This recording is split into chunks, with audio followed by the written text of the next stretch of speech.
Saludo a todas las personas presentes en este salón en San José del Guaviare.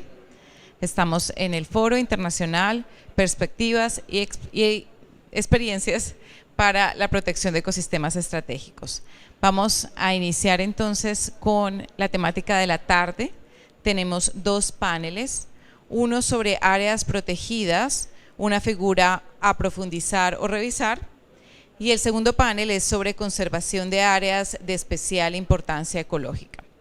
En el Salón 1 de la transmisión por el canal de YouTube de la Oficina de las Naciones Unidas contra la Droga y el Delito, estará el panel 1, áreas protegidas, una figura a profundizar o revisar, y en el Salón 2 tendremos el panel 2, conservación de áreas de especial importancia ecológica.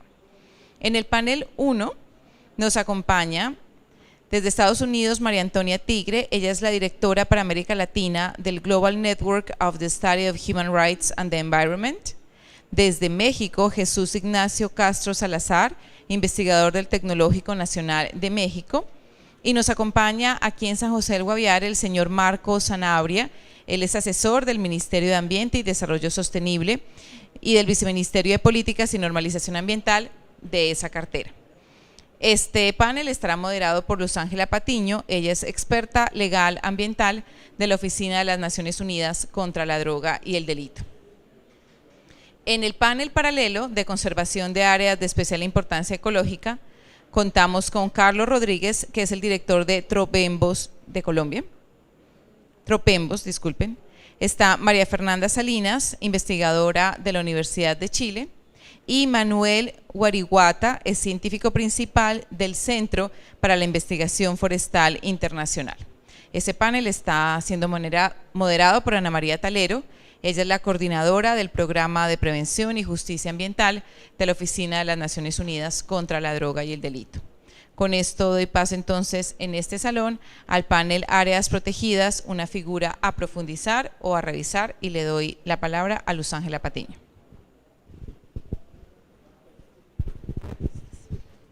Muchas gracias, Mónica.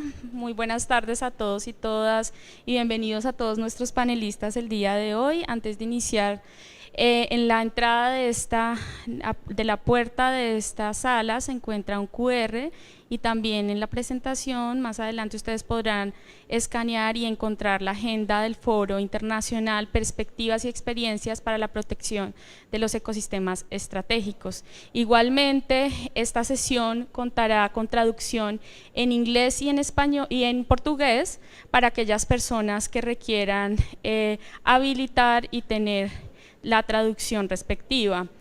Igualmente, en el chat se les estará enviando un enlace donde podrán incluir y revisar la lengua respectiva para esta sesión.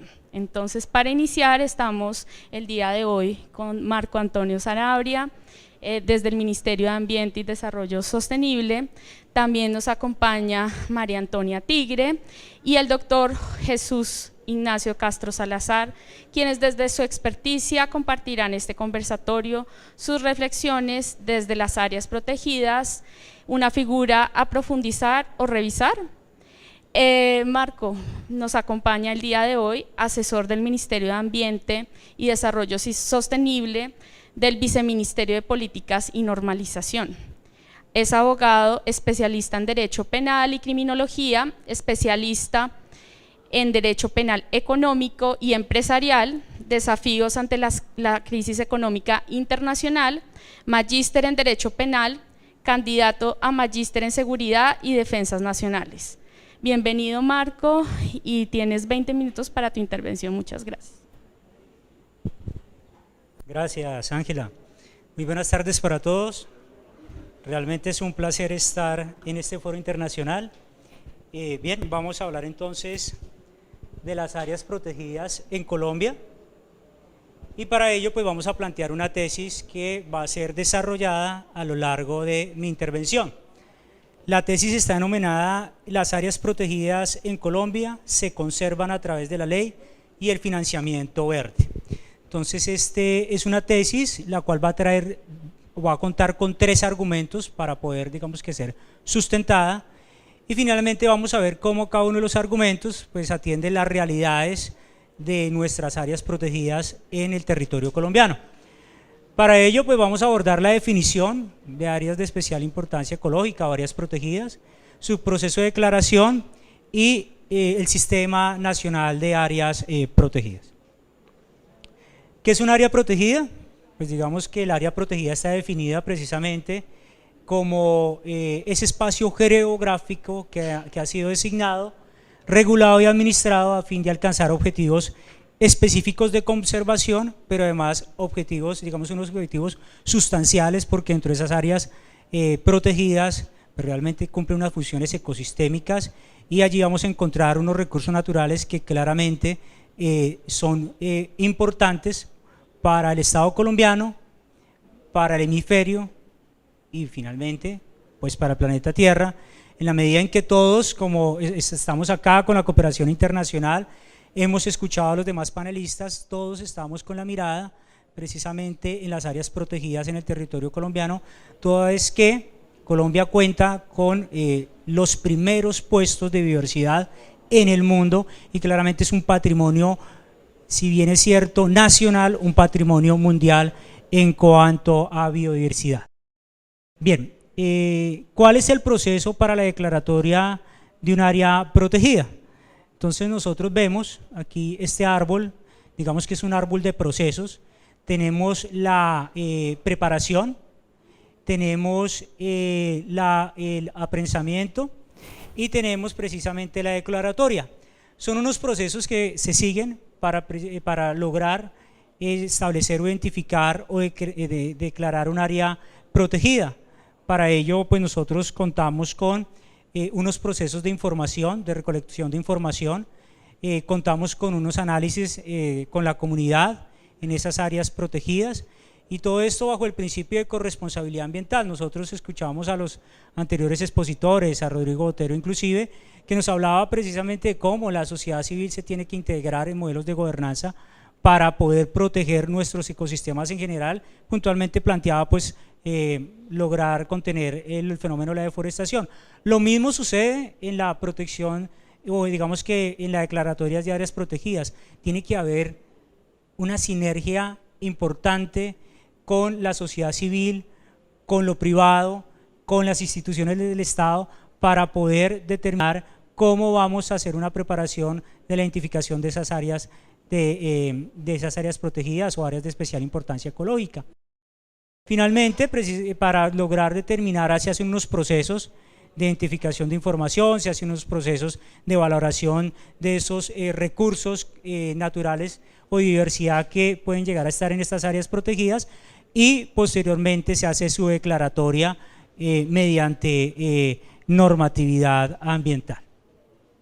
El Sistema Nacional de Áreas Protegidas, SINAP, pues es precisamente esas áreas protegidas, es el cúmulo de esas áreas protegidas, el Sistema Nacional de Áreas Protegidas, que no solamente es el conjunto de las áreas, sino es el conjunto de las instituciones, el conjunto de otros actores como la población civil, que tienen que tener una sinergia, una interrelación con estas áreas de especial importancia ecológica para lograr unos objetivos específicos, pues que son la conservación de las áreas. Y acá es importante señalar que no es suficiente solamente las estrategias desde el gobierno nacional, desde lo estatal, si no logramos que la sociedad civil se involucre en la protección de estas áreas de especial importancia ecológica. Esto es importante y esto se hace a través de educación ambiental, esto es importante a través de modelos de gobernanza, para lograr que este Sistema Nacional de Áreas Protegidas logre tener, pues digamos que unos frutos importantes. Es por ello que ahora estamos hablando nosotros de esa integración y ese principio de corresponsabilidad ambiental que nos genera derechos y obligaciones de todos. Si no hay esa sensibilidad frente a nuestros recursos naturales, frente a lo que es un área protegida, pues difícilmente vamos a lograr esos objetivos. Actualmente nosotros estamos en procesos de declaratoria de nuevas áreas protegidas, 5 procesos de aplicación y 6 procesos de nuevas áreas en el territorio nacional.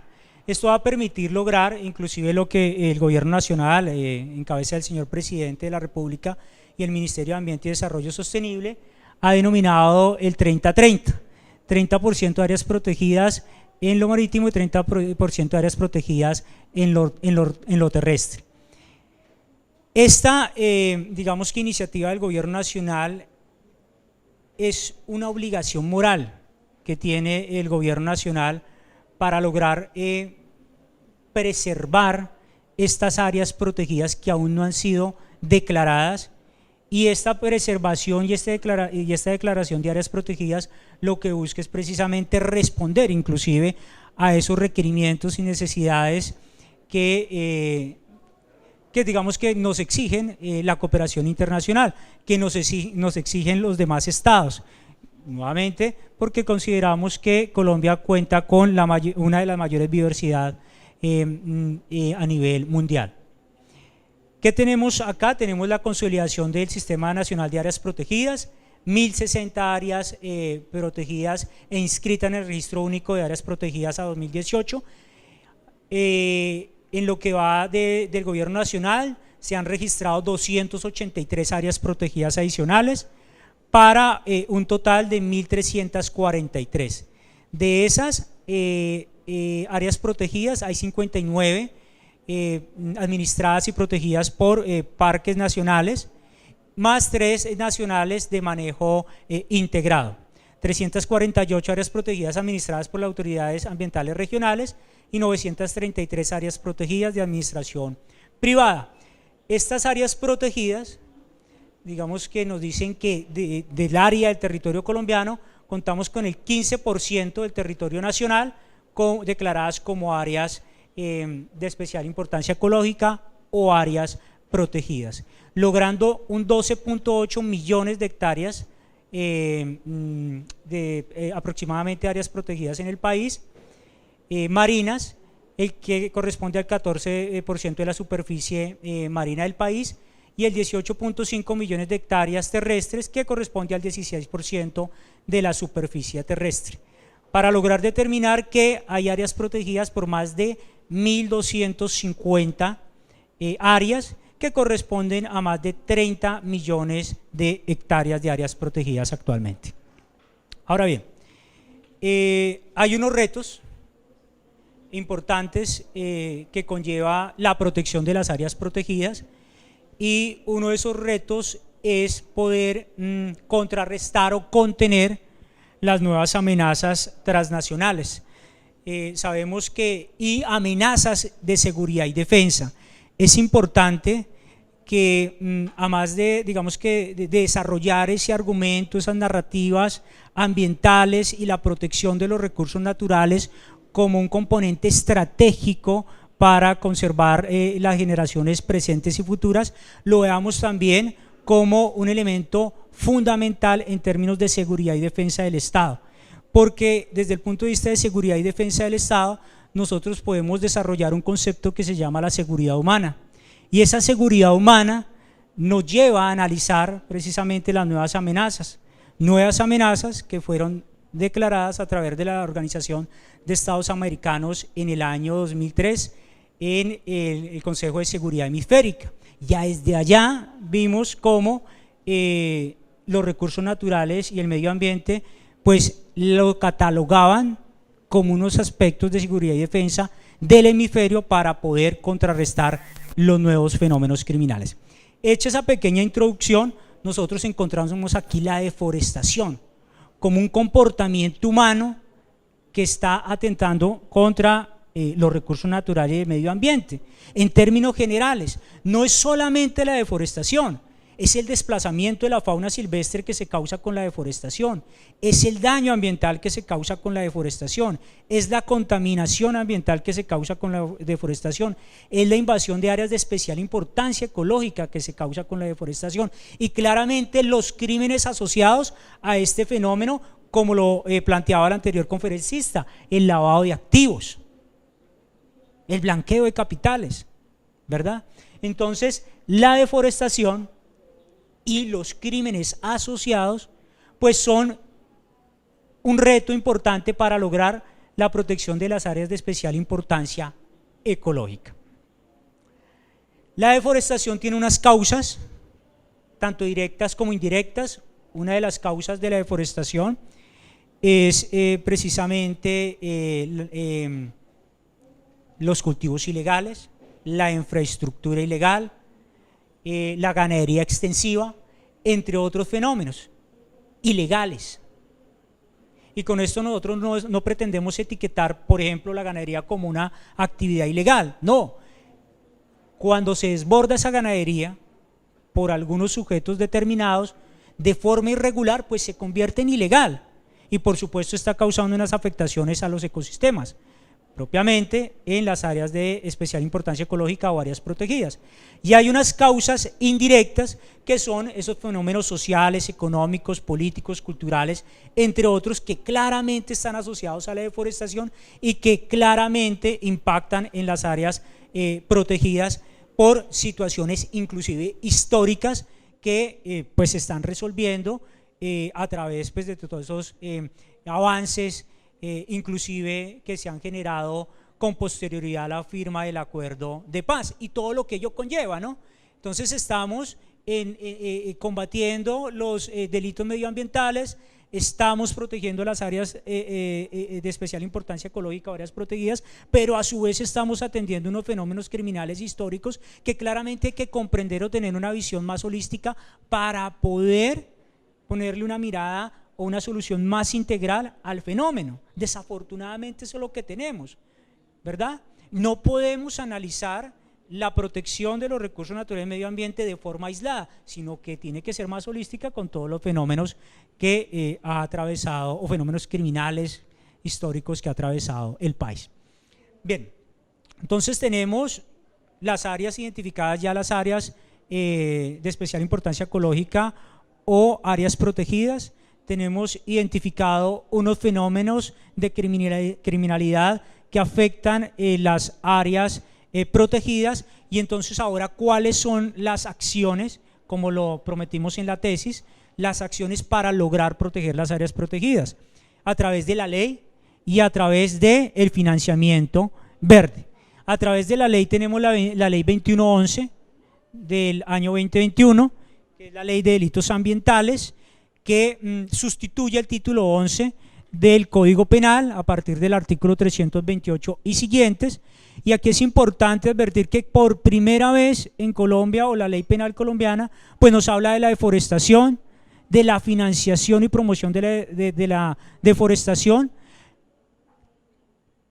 complementa el comportamiento delictivo de invasión de áreas de especial importancia ecológica y trae un tipo penal nuevo, que es la invasión y la financiación y promoción de la invasión de áreas de especial importancia ecológica, entre otros crímenes ambientales muy importantes, como por ejemplo el tráfico de fauna, que claramente son asociados a la protección de las áreas de especial importancia ecológica. Y esto pues le permite a la Fiscalía General de la Nación pues tener un campo de acción mayor, o unas herramientas mayores o mejores para poder, desde esa visión constitucional del artículo 250, esa facultad de la Fiscalía de contrarrestar precisamente el delito. Y además tenemos otro modelo de proceso, que es el proceso sancionatorio ambiental, la ley 1333 del 2009, que ustedes pues claramente la conocen, y es como las autoridades ambientales también hacen acciones desde el administrativo sancionatorio para, como primera ratio, corregir o tratar de intervenir de manera temprana frente a esos comportamientos que afectan los recursos naturales y, en este caso, las áreas de protección, las áreas protegidas. También, ¿cómo logramos, digamos, que una mirada más estratégica, tratando de abordar todos los espacios o los escenarios? Es con esta meta de la siembra de 180 millones de árboles al año 2022. Actualmente contamos con 91 millones 535 árboles sembrados. ¿Cómo lo estamos haciendo? Pues aquí están las metas: para el 2020 42 millones, 2021 83 millones, 2022 55 millones y finalmente logrando al 2022 180 millones. Estas son los árboles sembrados por sector. Aquí ha participado la Corporación Autónoma Regionales con 35 millones 500 mil árboles, el sector productivo con 14 millones 777 mil, empresas de servicio público, alcaldías y gobernaciones y proyectos de cooperación internacional con 4 millones 420 árboles sembrados. Entonces estos actores o estos sectores junto con la siembra por departamentos nos permite nuevamente hablar del principio de corresponsabilidad ambiental. Esto es de todos, esto no es solamente de las instituciones del Estado, esto no es solamente de cooperación internacional, esto hay que generar modelos de gobernanza, educación ambiental para apropiarnos del territorio y apropiarnos, por supuesto, de los recursos naturales y lograr proteger las áreas de especial importancia ecológica. Aquí estamos, digamos que un mapa de áreas con acciones de siembra reportadas en el contador de árboles. Lo estamos haciendo desde agosto del 2018, la meta es agosto del 2022 de este gobierno, donde se están sembrando en áreas de importancia estratégica, páramos, cuencas y por supuesto en zonas que han sido afectadas por la deforestación. Y aquí en estas zonas que han sido afectadas por la deforestación hay que ser muy claros que hay zonas que tienen mayor impacto porque hay fenómenos criminales, hay grupos armados organizados. Luego esa siembra de esos árboles o esa deforestación, la reforestación en esas zonas pues se torna un poco más compleja, pero por supuesto que se está realizando. Además, ¿cuál es otra de las estrategias para proteger las áreas de especial importancia ecológica, las áreas protegidas? A través de la producción de material vegetal, el pago por servicios ambientales y involucrando inclusive a la comunidad, a la sociedad civil. Finalmente, desde el gobierno nacional se considera que para poder lograr la protección de las áreas protegidas o de especial importancia ecológica, no basta solamente con una legislación dura, con una política criminal de Estado fuerte, con un proceso administrativo sancionatorio donde las cooperaciones internacionales también apoyan para su fortalecimiento, sino que tiene que haber una inversión social, proyectos agroambientales, contratos de conservación natural, negocios verdes y pagos por servicios ambientales para que en esos sitios, en esas áreas de especial importancia ecológica, aquellas personas precisamente se adueñen de su territorio, nos adueñemos de nuestro territorio, nos adueñemos del patrimonio nacional y cumplamos esos fines esenciales del Estado que están en el artículo 2 y por supuesto esos derechos colectivos consagrados allá en el artículo 79. Y todo esto es importante si logramos la educación ambiental, si cada uno nos educamos ambientalmente y si podemos desarrollar el principio de corresponsabilidad ambiental del cual les he venido hablando. Bien, muchas gracias. Esto es lo que queríamos presentarle desde el Ministerio de Ambiente y Desarrollo Sostenible.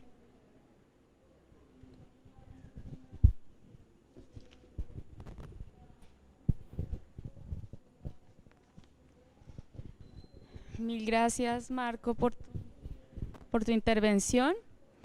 Igualmente destacamos pues tener en cuenta para el Sistema Nacional de Áreas Protegidas el principio rector de corresponsabilidad ambiental al que hiciste alusión, que también está relacionado con la educación ambiental, con la inversión social para poder desarrollar y llevar a cabo diferentes acciones en pro de las áreas protegidas y poder lograr el objetivo final de conservación. Esto en últimas también nos deja importantes retos, no solamente para el Estado colombiano, sino para todos los actores que vienen interviniendo alrededor de tanto de la ley ya existente administrativa de la ley 1333, como los retos que se vienen presentando con la expedición de la ley 2111, con estos nuevos delitos ambientales que incluyen la deforestación como un delito en el Código Penal. Entonces, pues muchísimas gracias por tu intervención y a continuación vamos a iniciar la presentación de la doctora María Antonia Tigre. María Antonia Tigre es licenciada en Derecho de la Pontificia Universidad Católica de Río de Janeiro, Brasil, con doble titulación de maestría en Derecho, magna cum laude, de la Facultad de Derecho Ambiental y Estudios Legales Comparados de la Universidad de Pise, candidata de doctorado en Derecho Ambiental también de la misma universidad. Se desempeña como becaria de litigio climático global del Centro Sabin, directora para América Latina de la Red Global para el Estudio de los Derechos Humanos y Medio Ambiente. Además, María Antonia es miembro de la Comisión Mundial de Derecho Ambiental de la UICN. También coordina el Grupo de Investigación de Derechos Ambientales en Global Pandemic Network, una comunidad de académicos creada para debates de los aspectos legales asociados con las pandemias. María Antonia es autora de varias publicaciones sobre derecho ambiental regional e internacional. Investiga la protección ambiental del ecosistema amazónico, enfatizando la cooperación regional. Es ponente de TEDx y ponente frecuente en conferencias y simposios. Bienvenida, María Antonia, tienes la palabra. Hola, muchas gracias. Good afternoon, everyone. It's a pleasure to be here with you today. I apologize that I'm not there in person and also that I'm speaking in English. My Spanish is not that great. But I was very honored by this invitation and wanted to extend my gratitude to the organizers of this wonderful event. I'm glad to be speaking about protected areas, which has for long been a topic that's very dear to me. The beginning of my academic career largely focused on environmental protection of the Amazonian ecosystem and how countries that share the Amazon region could better cooperate to protect the unique resources that spread across territories. Protected areas are, of course, at the core of that. And throughout the past year, as the pandemic hit, I was invited to lead a wonderful group of scholars in a research group that looked into the environmental rights infringed by the COVID-19 pandemic. We have a report coming out in the following weeks, and I wanted to talk a little bit about this work and how human rights, the pandemic, biodiversity protection, deforestation, and protected areas all intersect. In an increasingly interdependent world, the climate and biodiversity crisis are more than ever inextricably linked with human health and the transmission of infectious diseases. The COVID-19 pandemic has shown us that the exploitation of wild species and deforestation increasingly modifies the interface between people and wildlife. This leads to a spillover of diseases. Esto nos lleva a más enfermedades del área ambiental. La ley ambiental ha contribuido a la falta de políticas ambientales. Además de los retos de la pandemia, hay una oportunidad para volver a pensar nuestro marco legal. ¿Cómo la ley ambiental puede proteger la biodiversidad en la pandemia?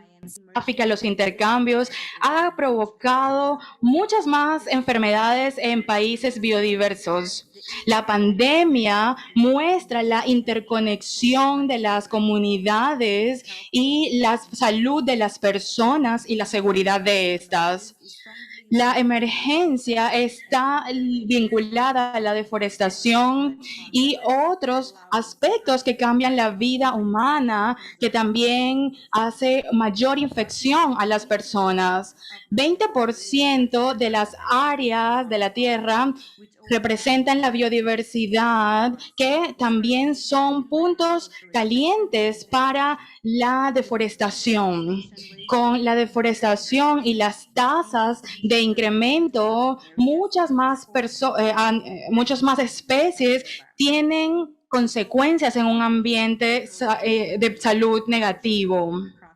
También los procesos económicos, sociales, hace que esto tenga invasión en las personas. En 2019, los científicos vieron que la deforestación podía incrementar estas tasas. Si se destruyen los hábitats naturales, puede crear muchas más enfermedades en ciudades y áreas pobladas.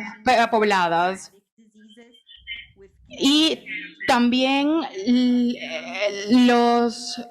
ganado puede llevar a la enfermedad. La deforestación cambió también los hábitats y todo esto es la tormenta perfecta para la emergencia de nuevas enfermedades. La deforestación altera los ciclos vitales que reducen los efectos del calentamiento global, y el agua reciclada es también importante para otras áreas del Amazonas. Los ecosistemas como de la Amazonía son importantes, pero también promueven otras enfermedades, y estos sistemas están siendo afectados. Durante los primeros meses de la pandemia, Colombia registró mayores incendios en comparación con el año anterior. La degradación ambiental está exacerbada por las instituciones y es casi inexistente, y también implementa unas políticas inadecuadas. En Brasil, la deforestación de la Amazonía está en niveles elevados, y durante el primero y segundo trimestre del 2020, la deforestación representó 51% más que el año anterior, y toda el área deforestada era aún mucho mayor. Los grupos indígenas han estado impactados altamente por el COVID-19. Un reciente estudio encontró una correlación del incremento de la forestación y la transmisión del COVID-19 en las comunidades indígenas en Brasil. Los estudios muestran los conflictos que surgen de la deforestación, como minería ilegal, la transmisión de virus en ya poblaciones que son altamente vulnerables. Nosotros necesitamos repensar y reformar las leyes bioambientales. El primer cambio para lograr esto es que los ecosistemas como el de la Amazonía puedan cambiar, es abordar la deforestación y sus cambios, así que este tipo de ecosistemas no se conviertan en los lugares de la próxima pandemia. Con la globalización, los efectos de la biodiversidad y la pérdida no pueden estar ligados a espacios físicos. Las personas que van a otras regiones incrementan el incremento de los virus. Y esto es importante para prevenir las próximas pandemias.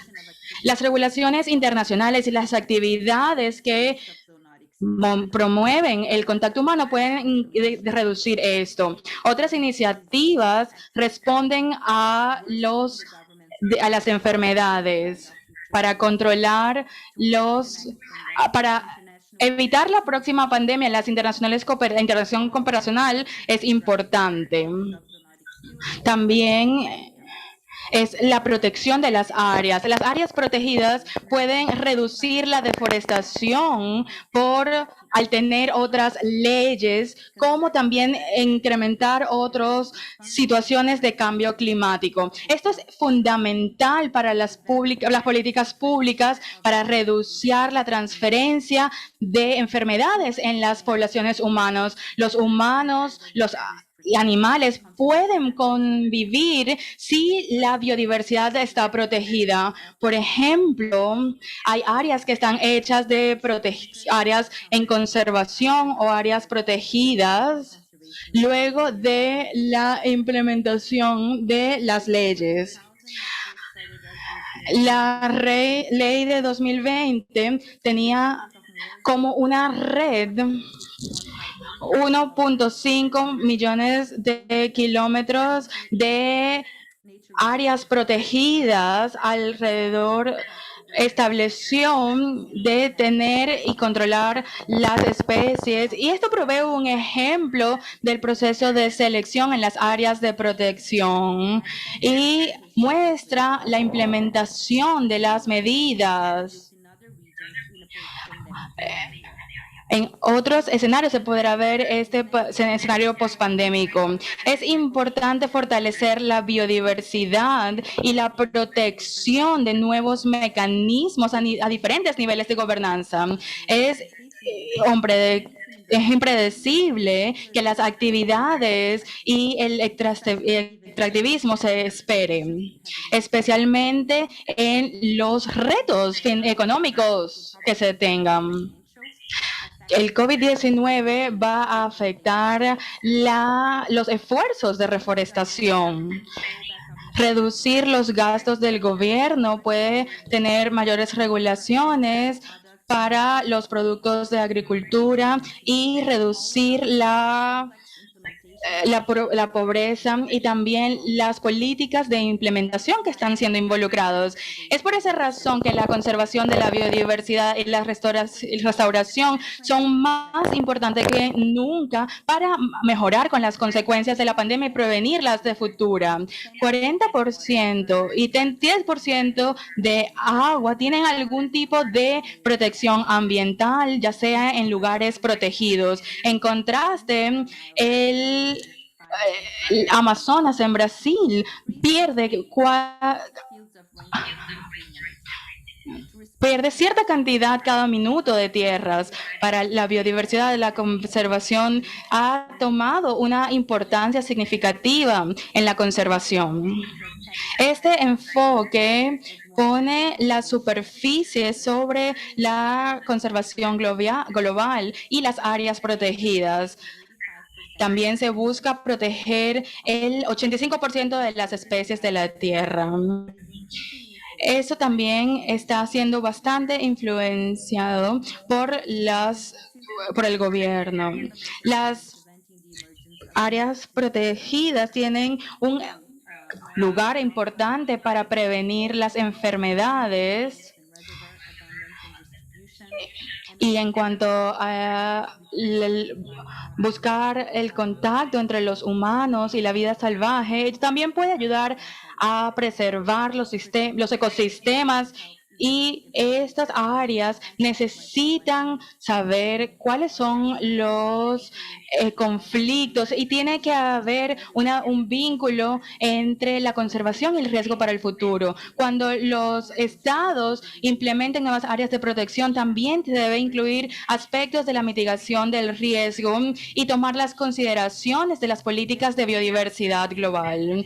Y también, ya sea a nivel regional o global, también se puede preservar el ecosistema tanto para los niveles nacionales e internacionales.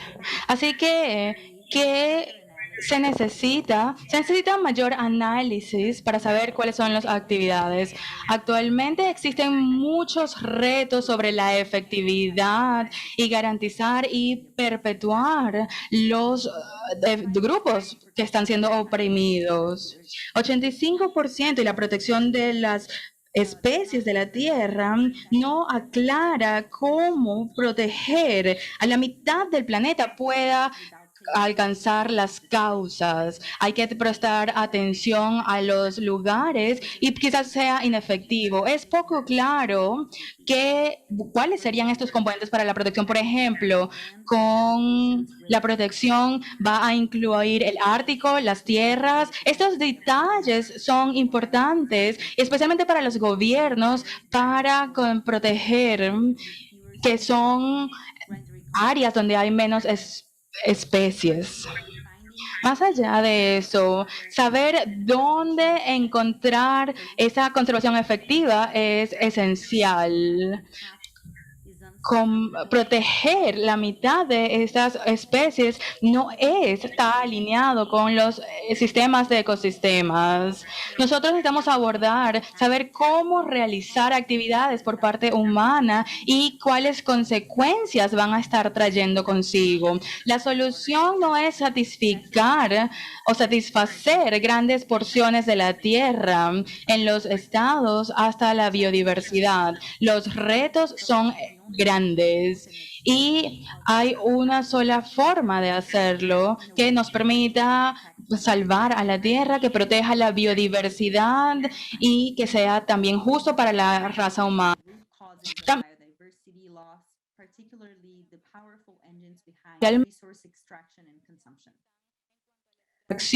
y el consumo. Estos factores pueden impactar negativamente a las personas, especialmente a los pobres y a la biodiversidad. Los factores de degradación, como las actividades que incrementan el cambio climático, pueden tener mayor resultado negativo. Estas poblaciones son más vulnerables en su estilo de vida.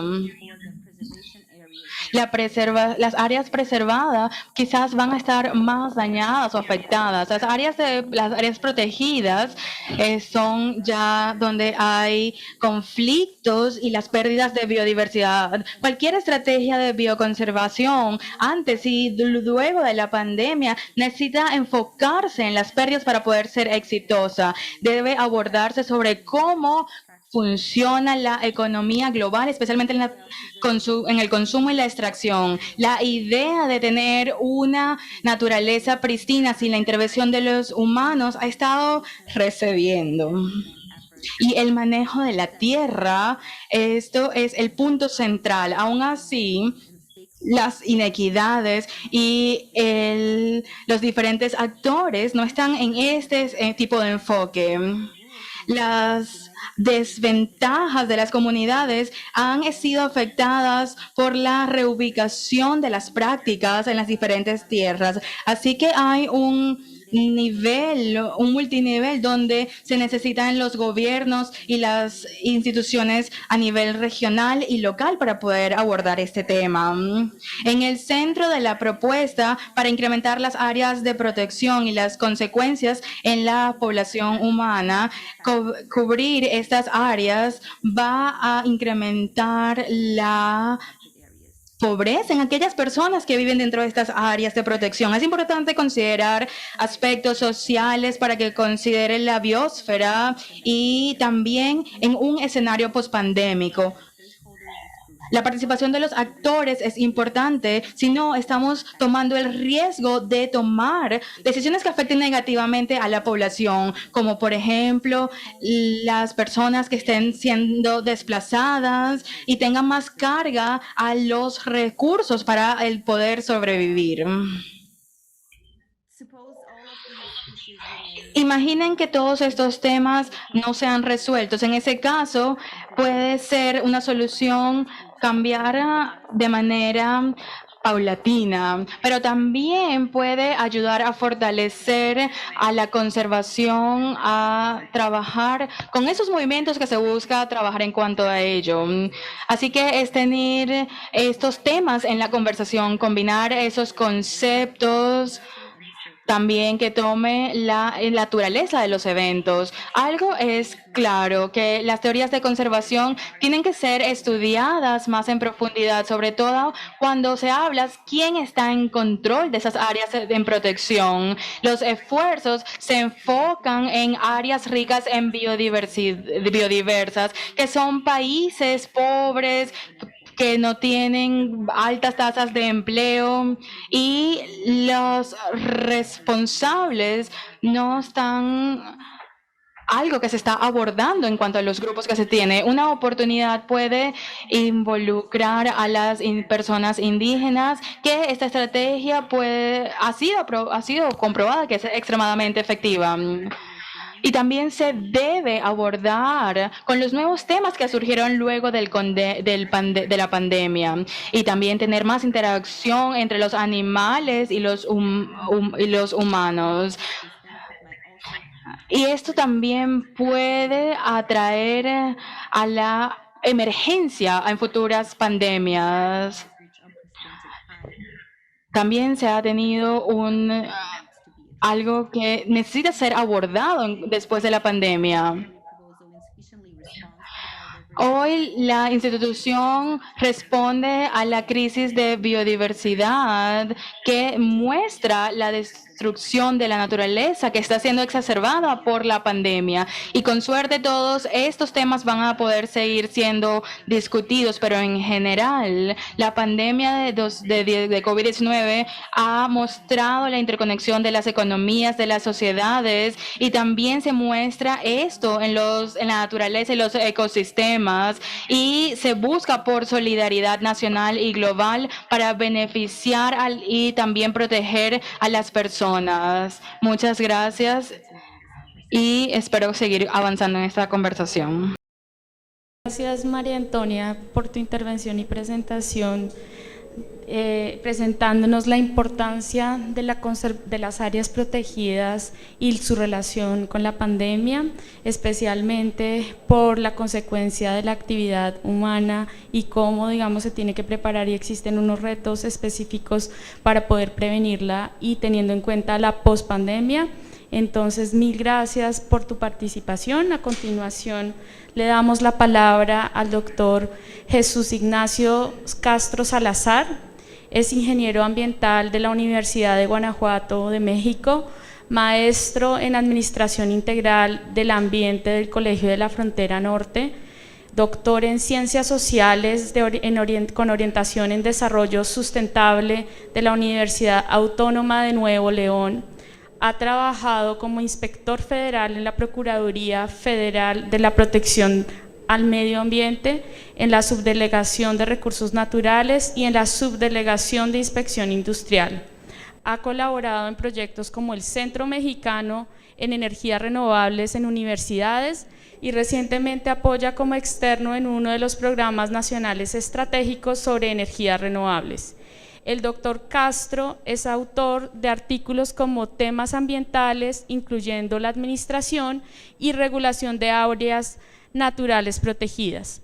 Actualmente es profesor investigador del Tecnológico Nacional de México en el Instituto Tecnológico Superior de Abasolo en la Coordinación de Ingeniería Ambiental.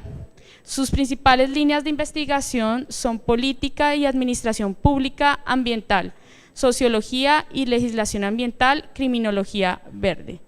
Le damos la palabra al doctor Jesús Ignacio. Jesús Ignacio. Presente, muchísimas gracias por la invitación y felicitaciones y agradecer a las oficinas de las Naciones Unidas contra la droga y el delito por tan importante evento. Me gustaría compartir un poquito de algunas experiencias que tuve un servidor cuando tuve la oportunidad de la ley, no solamente en áreas naturales protegidas, sino en zonas forestales o en zonas de protección en México. Me gustaría comenzar con esta pequeña estadísticas generales, qué es lo que sucede en México. En México tenemos puede ser un país megadiverso, de hecho está entre los 10 países megadiversos por su diversidad de especies, tanto de flora, fauna, mamíferos, entre otras. De hecho, se calcula que el 10% de la diversidad a nivel mundial se localiza en México. Con la finalidad de proteger esta diversidad biológica, México ha instalado una estrategia que son las áreas naturales protegidas federales. Actualmente en el país contamos con 182 áreas naturales protegidas federales, tanto en territorial como en áreas marítimas.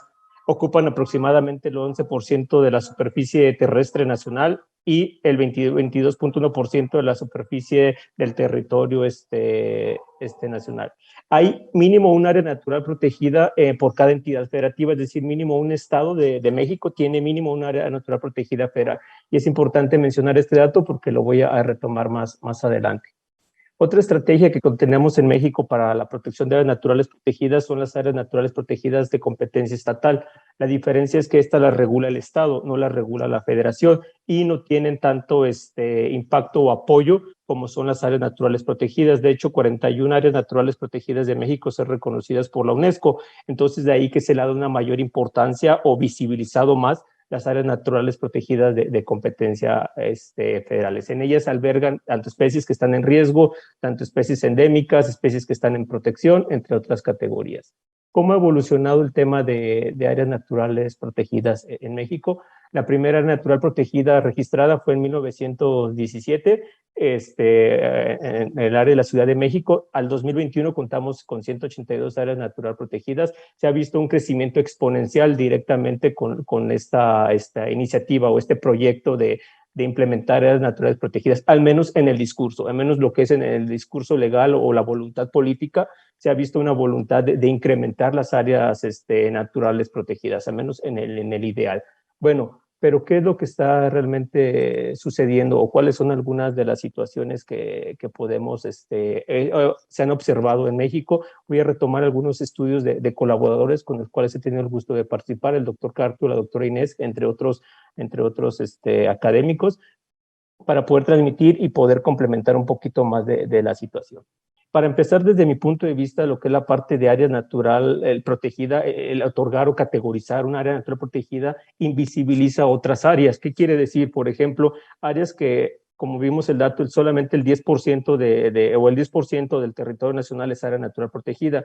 En México, el 70% del territorio nacional está comprendido en zonas forestales. Entonces, ¿qué pasa con el otro 60% que no cae dentro de una categoría de área natural protegida? Desde ahí se está invisibilizando otras áreas que de igual manera, aunque a lo mejor no pudieran, no tienen una categoría de conservación como una ANP, pero sí tienen especies que se deberían de cuidar desde el punto de vista biológico, desde el punto de vista del ciclo, los ciclos bioquímicos son áreas importantes. Entonces las ANP no deben de invisibilizar otras áreas, no se deben de canalizar recursos solamente a áreas naturales protegidas. Es importante considerar todo lo que es el patrimonio natural que contamos en el país. Una vez dicho esta pequeña idea, me gustaría visualizar dónde es donde se sitúan nuestras áreas naturales protegidas. Las áreas naturales protegidas en México se encuentran o situadas en comunidades rurales e indígenas o aledañas a comunidades rurales e indígenas. Desde ahí empezamos con un problema, empezamos con un conflicto, y yo lo nombro en algunos de los trabajos, un conflicto ideológico ambiental. ¿Qué quiere decir? Por una parte, tengo una postura oficial, tengo una ideología oficial de conservación, ya decretada por un sustento legal, constitucional, un código penal, y lo enfrento a una ideología ambiental de conservación. ¿Qué quiere decir? Yo tengo una área o tengo una zona que por decreto nacional lo meto a un área natural protegida, pero en esa área natural protegida viven comunidades tanto indígenas o rurales por las cuales han aprovechado la naturaleza por generaciones. Entonces actualmente yo vengo y les digo que ya no pueden aprovechar los recursos naturales como lo han venido haciendo. Entonces estoy aportando desde ese punto de vista conservacionista un poquito a la marginación de estas comunidades. Si de por sí ya estaban marginadas o eran vulnerables, ahora las margino un poco más al decretar una área natural protegida. ¿Por qué? Porque es impositiva. Desgraciadamente, aunque hay programas de manejo que buscan involucrar a las comunidades indígenas y rurales en las estrategias de conservación, no deja de ser una estrategia impositiva. Entonces, ese es uno de los principales conflictos que tenemos, lo que es cómo enfrentar, cómo les hago ver a la comunidad o a la gente de las comunidades indígenas que es un área de protección, y por lo cual si hace ciertas acciones que normalmente estaba acostumbrado a hacer, van a incurrir en un delito por el cual van a ser acreedores ya sea multas monetarias o a cárceles o a prisiones. Esa es una parte de los conflictos que hemos observado.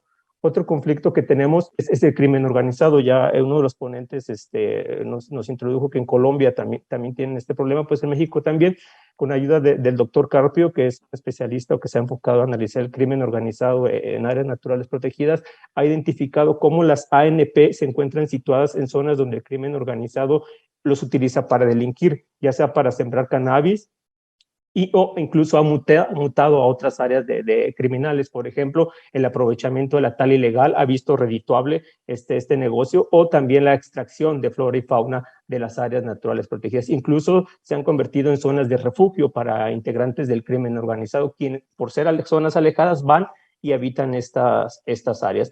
Esto ha formado o forma parte de un arma de doble filo, porque por un lado ellos están aportando, están haciendo cambios de suelo, están haciendo extracción ilegal, por otro lado también ha ayudado a proteger, y lo pongo entre comillas, las áreas naturales protegidas, porque áreas donde anteriormente el crimen organizado, personas entraban a delinquir, a extraer especies, actualmente ya funcionan o sirven para proteger, y ya no entran a extraer la flora y la fauna silvestre del lugar. Entonces se ha convertido en estas dos dualidades de la intervención del crimen organizado en las áreas naturales protegidas. Bueno, ¿quién protege o cómo está regulada nuestras áreas naturales protegidas en México? Las dividimos en dos, en el derecho penal y el derecho administrativo. El derecho penal, nuestro Código Penal Federal ya integra la protección de áreas naturales protegidas, las cuales te vas a ser acreedor de 6 meses a 10 años de prisión por incurrir en alguna actividad dentro de un área natural protegida. pero es en el derecho administrativo donde tiene un mayor peso lo que es la regulación de áreas naturales protegidas. Es un tema transversal.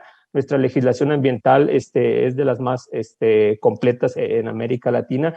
Lo incorpora desde la vida silvestre, desde atmósferas de residuos peligrosos, cambios de suelo, agua, etcétera. Todo lo que son los temas ambientales incluyen un pequeño apartado, un tópico asociado con áreas naturales protegidas, pero también contamos con nuestro reglamento específico de áreas naturales protegidas. ¿Cuál es el problema de que el derecho sea más administrativo que penal? Que desgraciadamente las multas recaen en monetarias o en cuestiones sociales o sanciones económicas o administrativas. Lo penal difícilmente, lo que son castigos de cárcel, difícilmente se han visualizado, se han visibilizado en este aspecto. ¿Cuál es este problema o cuál es lo que se ha visto? Si bien desde 1917 contábamos con nuestra primera área natural protegida, fue hasta los 80 cuando se empezaron a regular. Entonces es un tema muy nuevo en lo que es la parte de regulación de áreas naturales protegidas. En el 2000 tenemos nuestro primer reglamento específico para áreas naturales protegidas para que establece las prohibiciones, las obligaciones, los permisos, lo que se puede hacer y no hacer dentro de una área natural protegida, y también cómo se decretan las áreas naturales protegidas y cómo se subdividen estas áreas naturales protegidas. Por desgracia, desde el 2000 hasta el 2021 solamente ha contado con 2 reformas, lo que pudiera denotar un poco interés de nuestras autoridades para reformar las áreas naturales protegidas, pese a los incrementos que ha habido de cantidad de ANP y también pese a los cambios que ha habido respecto a materia ambiental. Continuando con cómo está situada nuestro sistema de gestión, administración en México, contamos con autoridades, tenemos una diversidad de autoridades ambientales en México. De igual manera, el tema de áreas naturales protegidas es un tema transversal dentro de la agenda gubernamental. Tenemos la Secretaría, que es la que se encarga de otorgar permisos, autorizaciones o negarlos dentro de áreas naturales protegidas. Y por otra parte, tenemos la parte de inspección y vigilancia, que es la parte que más me enfocaré más adelante. Tenemos inspección y vigilancia desde lo penal y lo administrativo. En lo penal nos apoyamos con fuerzas de seguridad pública, en este caso la Fiscalía General de la República es la que tiene facultades para incurrir en áreas naturales protegidas y detener a los posibles infractores. Se apoya también con elementos militares dentro de las áreas naturales protegidas como parte de esto. Pero volviendo al tema, es más la parte administrativa que se dedica a la inspección y vigilancia de las áreas naturales protegidas. Esto es a través de la Procuraduría Federal de Protección al Ambiente en temáticas generales y la CONAGUA y la que inspecciona únicamente temáticas de agua dentro de las ANP. Entonces la Profepa, esta Procuraduría, donde recaen todas las atribuciones o todas las facultades para inspeccionar las áreas naturales protegidas. Entonces nos llevó a la pregunta, bueno, ¿cómo se encuentran realmente nuestras instituciones en materia ambiental? O en este caso la Profepa, la Procuraduría, que es la que está facultada para directamente ir a campo y aplicar la ley. ¿Cuál es su situación o cómo se encuentra? Para empezar, como vimos en el primer mapita, tenemos áreas naturales protegidas en todo el país. No se ve reflejado en las autoridades. Las autoridades solamente existe una oficina por región o por estado, lo que dificulta una inspección adecuada. Nos ha pasado casos donde nos hablan personales de las comunidades rurales, nos dicen, no, ¿sabes qué? Están talando bosques, están extrayendo animales o qué sé yo, dentro de una área natural protegida, y nosotros horas para poder llegar al lugar. Entonces, desde ahí empieza a haber una ruptura. Si tú te vas y le dices a seguridad pública, oye, ¿sabes que a la fiscalía, oye, ¿sabes qué? Tenemos un problema dentro de una natural protegida, ellos están más interesados en delitos de alto impacto, en delitos como narcotráfico, secuestro, entre otras cuestiones. Entonces, desgraciadamente, el tema ambiental no figura dentro del discurso de seguridad pública. Por eso es que ha recaído más dentro de la parte administrativa. Y nuestras autoridades administrativas, desgraciadamente, nos encontramos un poquito incapacitados para poder desarrollar nuestras funciones de manera adecuada.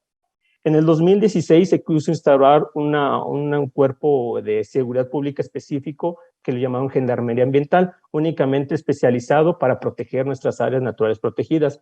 Empezó en el 2016 con 192 gendarmes, al 2019 con 195 gendarmes para inspeccionar todas las 182 áreas naturales protegidas. Realmente están sobrados de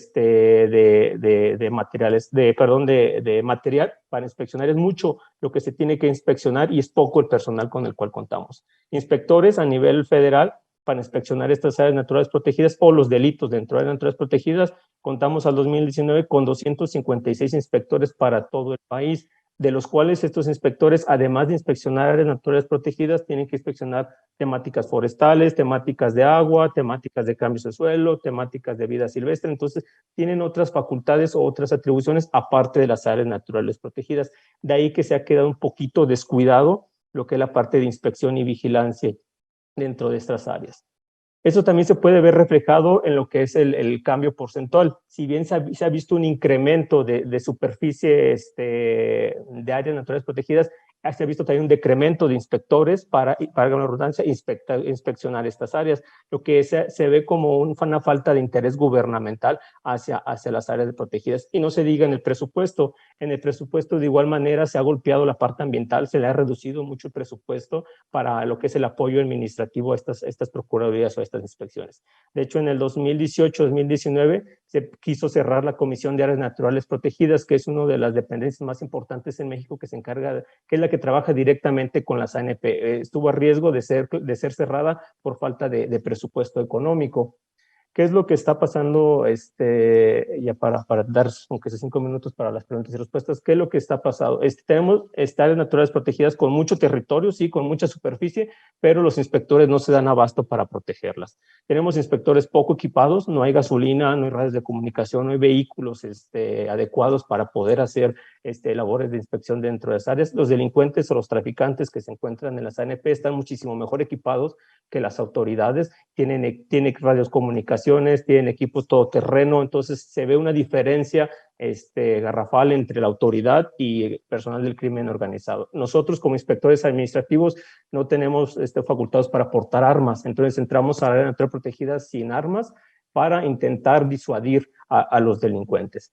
La Gendarmería Ambiental, que se quiso instalar en el 2016, si bien sabe de seguridad pública o si bien son cuerpos de seguridad pública, no son sensibles a temas ambientales. A ellos les da lo mismo si encuentra al leñador, al pobre comunitario que depende de la leña para subsistir, a que si le encuentra al traficante talando los árboles. Entonces hace falta una parte de sensibilización a los elementos de seguridad pública para que precisamente no vayan a pegar justos por pecadores. Y si bien dentro de nuestros instrumentos de política ambiental tenemos comités de vigilancia participativa que están integrados por personas que habitan en las comunidades dentro de las áreas naturales protegidas, estos comités realmente son voluntarios, o sea, realmente si quiere la comunidad hace este comité, y la otra parte que la más triste, no tiene apoyo del gobierno. De hecho, nosotros con los comités, cuando trabajamos con ellos, no tienen ni teléfonos para comunicarse con nosotros, entonces es meramente una figura, una buena intención de crear estos comités. ¿Qué se pudiera hacer? Yo creo que es momento de repensar la estrategia de protección que hemos estado retomando, al menos en México. Realmente tenemos una ideología antropocéntrica y una ideología de protección occidentalizada.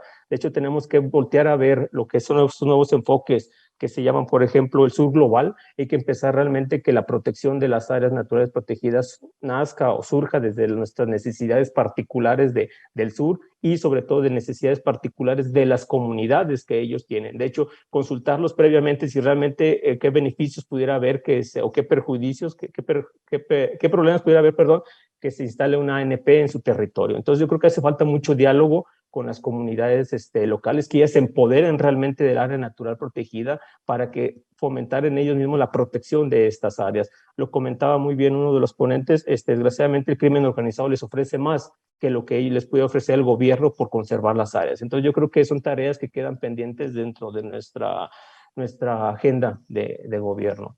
Y pues por mi parte sería todo, pues muchísimas gracias, estoy abierto a las preguntas.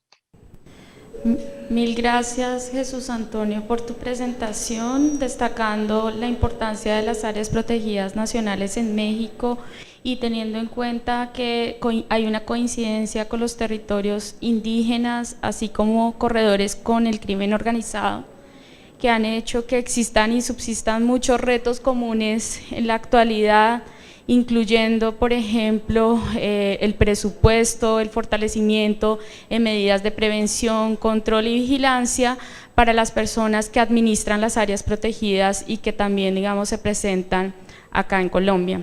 Entonces, para finalizar, vamos a dar un pequeño espacio con las preguntas que nos llegaron y en este momento voy a dar la lectura diciéndoles a quién va dirigida.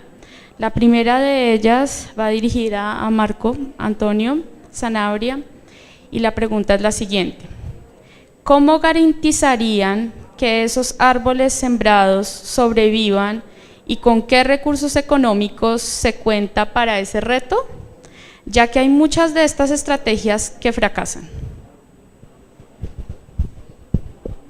Gracias. Bueno, es una respuesta, resulta ser muy simple por los mismos elementos que la componen, pero la simplicidad pues hay veces es muy compleja al aterrizarla en territorio. ¿Y cómo se va a lograr eso? Precisamente con el principio de corresponsabilidad ambiental. Es que no es una meta, no es solamente una estrategia del gobierno nacional o del gobierno que muy seguramente vaya a estar a lo largo de la historia, ¿cierto? Sino que es de todos. Si no nos apropiamos de los territorios, si no nos apropiamos de esas estrategias, de los 180 millones de árboles sembrados en espacios estratégicos de conectividad ambiental, pues finalmente la pregunta es, ¿qué estamos haciendo? Es un principio de corresponsabilidad y eso hace parte de la educación ambiental. Desde el gobierno nacional se está logrando la siembra de los 180 millones de árboles, al 2022 la vamos a cumplir, pero eso está ligada con unas estrategias de pagos por servicios ambientales, de acuerdos de conservación, de negocios verdes, ¿cierto? De incentivos a aquellas personas que, por ejemplo, están en las áreas de especial importancia ecológica para que conserven los recursos naturales, conserven las áreas protegidas y claramente conserven esos 180 millones de árboles que se piensan sembrar. Hay que cambiar esa cultura de no respeto por los recursos naturales del medio ambiente y hay que pensar que es de todos apropiarnos de los recursos naturales. Si no tenemos esa visión y esa mirada, pues finalmente vamos a llegar a una conclusión de que anticipada que los 180 millones de árboles pues muy seguramente van a fracasar porque pues no vamos a tener esa mirada más holística. Y desde el punto de vista económico, por supuesto, pues el gobierno nacional ha apuntado a esas 180 millones de árboles sembrados, pero también hay un componente de financiación, además de la cooperación internacional, que juega un papel muy importante en los programas estratégicos que ya he mencionado.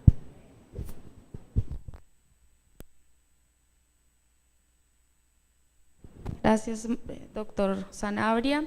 Igualmente hay dos preguntas adicionales que también fueron formuladas por el público. La primera de ellas, también dirigida al doctor, es: ¿a nivel penal se han llevado casos sobre delitos ambientales o solo se manejan a nivel administrativo? Bueno, es una pregunta muy importante porque los fenómenos o las acciones que afectan los recursos naturales y el medio ambiente afectan tanto logran la intervención del proceso administrativo sancionatorio, la ley 1333 del 2009, con una única particularidad, que va dirigida a personas naturales o inclusive a los representantes de esas personas jurídicas, desde el punto de vista de lo administrativo sancionatorio, ¿verdad? Como primera forma de intervención para corregir ese comportamiento. Y por supuesto, los comportamientos del ser humano que se elevan, digamos que al derecho penal, a un proceso investigativo, a la acción penal como tal, pues resultan ser comportamientos que también o están debidamente definidos en la ley penal ambiental y que por supuesto también muy seguramente puede llegar a tener o a involucrar el proceso administrativo sancionatorio. Recordemos que la ley 1333 responde a aspectos de vigilancia y control por parte de las autoridades ambientales cuando se afectan los recursos naturales, y el derecho penal responde a situaciones de política criminal que son concurrentes de conformidad con el artículo 40 de la ley 1333. O sea, se puede tramitar el proceso administrativo sancionatorio y el proceso penal de forma paralela sin que haya inclusive una afectación del non bis in idem. Muchas gracias, doctor Sanabria. Por último, le preguntan el público, de acuerdo a la intervención del señor Botero, ¿cómo se puede incluir en la normatividad la conectividad de las áreas protegidas? Gracias. Actualmente el 42% de las áreas protegidas están aisladas. Luego significa que es un reto lograr esa conectividad de las áreas protegidas. ¿Cómo se puede lograr o alcanzar ese objetivo? A través de un trabajo coordinado y conjunto entre alcaldías, entre gobernaciones, entre departamentos y el gobierno nacional, desde el punto de vista estratégico de la norma para lograr esa conectividad. Pero por supuesto, y reitero, juega un papel muy importante, y ese es el mensaje yo creo que principal que queremos dejar en este panel por parte del gobierno nacional, es que la intervención civil es un actor fundamental para lograr esa conectividad, porque esa conectividad se pierde es cuando hay una transformación del suelo, cuando hay una deforestación, cuando hay un descapote de la capa vegetal, cuando hay un desplazamiento de fauna silvestre, cuando hay un daño ambiental, cuando hay minería ilegal. Entonces, por supuesto que el gobierno nacional hace los esfuerzos, por supuesto que es una estrategia de integración de las alcaldías, de las gobernaciones, de los departamentos, pero la sociedad civil juega un papel muy importante, es un cambio de cultura a la legalidad que va inclusive de la mano con el Plan Nacional de Desarrollo del actual gobierno.